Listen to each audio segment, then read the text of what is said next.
Hi guys, and welcome to Escape with Watch Reviews. My name is Steve, and today we're going to be reviewing the Vario Empire Chronograph. If you guys have been a follower of the channel for a while, you know that I have reviewed this watch in the past. This was the original version. This is just the newest version for the 2026 calendar year. They've done a couple little tweaks to it. I think they've improved it a little bit. They even offer it on this nice bracelet now. So yeah, overall, they continue to impress me, Vario. They continue to impress me with their watches. They continue to impress me with their straps. And yeah, this is really no difference. So yeah, for $328 US, you're getting everything you kind of expect in a modern micro brand in this segment. You're getting a sapphire crystal, stainless steel case, stainless steel bracelet, or a really nice leather strap. You're getting the Seiko VK series of movements.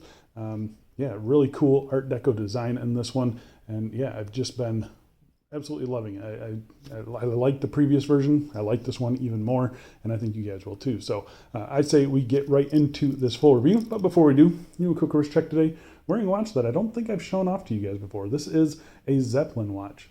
Zeppelin is kind of, they've been around for a while, and they, there's something about their design language that I just love. And yeah, this one is really, really cool. And hopefully one day I will get a review out for you on this one because I think it's a deserving one. It's a really cool watch. But yeah, let's flip the camera and get into this review. All right, so let's get into dimensions. A case diameter of 38 millimeters, 11 millimeters thick, a standard 20 millimeter lug width, lug tip to lug tip of 45.5, and on the supply bracelet you can see here 120 grams. So I think the size of the watch is pretty much spot on. It's going to be a good size for a lot of wrist sizes, 38 millimeters. Good length on it, standard lug width as well, not too thick either, decent turn down to the lugs there. I mean, it just wears really good. I'd say it wears true to size, maybe a touch bigger, but really not much. So yeah, if you know this 38 millimeter size, I think you're really going to like this one. So I'm going to go outside right now and throw it on my wrist for you. And here we are on my 7.5 inch wrist, and as you can see, I actually think it wears really good. Got a little turn down to the lugs there, so it hugs the wrist nicely, kind of sits low and flat on the wrist. AR coating on the crystal is doing a really good job as well, and I think it looks pretty good on this bracelet. So overall, very happy with the way it wears, super comfortable, feels just about right. Let's go throw it on some straps and we'll get back to this review. And the first strap here is the one that comes on the watch by default. It's kind of this greenish color, tapers down to 16 beautifully, and I think it just looks really, really good with this one. And next up is another Vario strap, and it is absolutely fantastic again. I think it looks really good. This is more, I believe it's the same exact style as the one previously. It's just a little bit more brown. I think it brings out the dial accents a little bit. But very, very nice strap, and I think it looks great. And lastly, here we are on just a simple black leather strap. This is one lifted off of a Mambre, another micro brand, but still, very nice strap. And I think it goes well with this watch. All right, let's go back inside and let's get back to this review. All right, so let's talk about case finishing. So case finishing is done very nicely on the watch. There's a couple different case finishings here. We have a polishing going on pretty much top down. If you look at it from top down, all you see is polish. So polishing on the tops of the lugs here, polishing on the bezel there. It's kind of a rounded bezel. You can kind of see the shape of it here, but it looks very, very nice. Flipping it over to the case sides here, we have a vertical brushing. I'm usually not a fan of vertical brushing, but here I just think it kind of works well. You have drilled lugs there for easy strap changes as well. You kind of have these little ears that come off the case. It's a really interesting design decision, and I think it works. I think it looks really good. I'm usually not a big fan of added complexity to a case, but here I think it just works. We have brushing in between the lugs here, but this little polished lip here as well, kind of in between the lugs. So it's very nicely done. We have a decent size onion style crown here, and I'm hoping you guys can see that here. There's like this little tiny nipple right on the end of it. It's a sharp little nipple. I don't know why they left that there. It's an interesting design decision, but I kind of wish they would have just left that off. Squared pushers here, they're all polished, as you can see there, no decoration on those. but it looks pretty good. Flipping it over to the case back here, you can see screw down case back, mixture of brushing and polishing. Actually, it's mostly polished with a like a laser engraved bead blasting. Empire State Building there. I think it looks pretty good. This is the same case back as before. A little bit of a spec sheet around the outside there as well. So yeah, everything here is done very nicely. There's no like sharp edges on the bottom of the lugs here. That's all been nicely rounded. It feels like a nice high quality case in hand. So yeah, I'm very happy with the case on this watch. They did a really good job on it. Now let's talk about the crystal. We'll test it for sapphire. It is positive for sapphire. So the crystal on the watch is just a flat sapphire crystal. As you can see here, it doesn't really sit up above the bezel much at all. There's really not anything of interest going on here. I will say this is a very nice flat crystal. They put plenty of anti-reflective coating on it. It's kind of this, it does have kind of like a blue hint to it, but it's really not that bad. And it's just a very, very good crystal. Really happy with it. Yeah, I think it suits the watch perfectly. I kind of like to see a, a bubble crystal on this or something, but a flat crystal I never say is a bad thing. So, and yeah, they put a good one on this one. All right, so let's get real close and talk about the dial on the watch. So the dial here, there's a lot going on, but it is really nicely done and pretty clean for a pretty busy dial. So starting around the outside here, we have a slightly raised minute track, as you can see there, with 5-minute markings, and then you have your typical minute track printed around there. Inside of that, you have a sunken tachymeter ring. You see the tachymeter text here at the between the 12 and the 1. That is kind of gold matched. It varies depending on which dial you go with, but then you have the simple tachymeter markings there. Inside of that is another raised ring where you have the applied hour numerals, and they're in gold here, and they kind of have that really funky Art Deco style design, which I absolutely love. Get the seconds hand out of the way here. But yeah, really like that. Inside of that is a guilloche pattern here with the Vario branding. I think the Vario branding should have been gold on this one. That's my only little nitpick about the dial. And then we have two kind of raised up subdials here in a sunburst finish. We have a 24-hour dial here, which I know it is what it is with the Seiko VK, and I'm not a huge fan of that, but I like this movement otherwise. And then we have the 60-minute chrono counter here. It's not going to be super useful just because we're missing, a tick for every second. It is just every 5 minutes. So yeah, it's not a super functional chronograph, but you're going to be able to get a general reading on this one. The handset on it, really interesting skeletonized handset. I like it a lot. I think it looks really cool. You can kind of see here at the base of the minute hand, it kind of has like a little, I don't even know what to call that, little ball or lollipop on the end of it. Looks kind of cool. It's something I really didn't notice until I got it under macro footage, kind of like this. Everything else is done very nicely. A syringe style hour hand, good length on those, good finishing on those. I think they look fantastic. The minute or the seconds hand here, very simple, nice counterbalance on it though.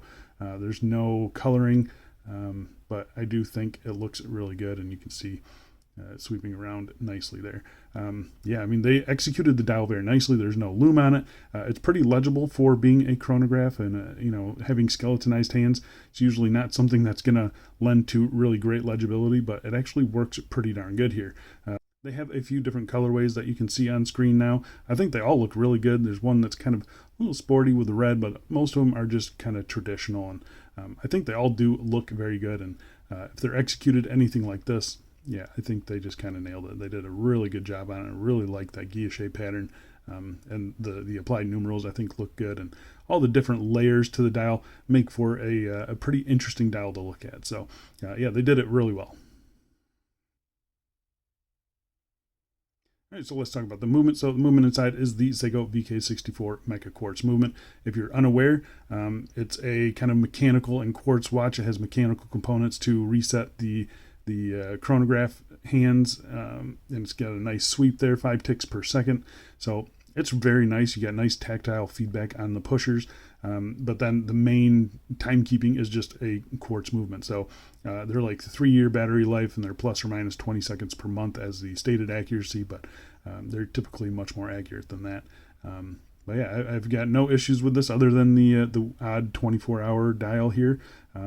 It's not independently settable, so Yeah, you can't use this as like a GMT watch. It's just a 24-hour dial there. So yeah, it's just kind of the hands were dealt with the Seiko VK movement. I do like some of the aspects of it, but that's one that I don't like. But there's nothing Vario can do, and there's nothing we can do until Seiko gives us a different one. So overall, it's kind of what you expect in the Seiko VK movement. So yeah, I've got really no complaints with it. You can see the setback is aligned perfectly there.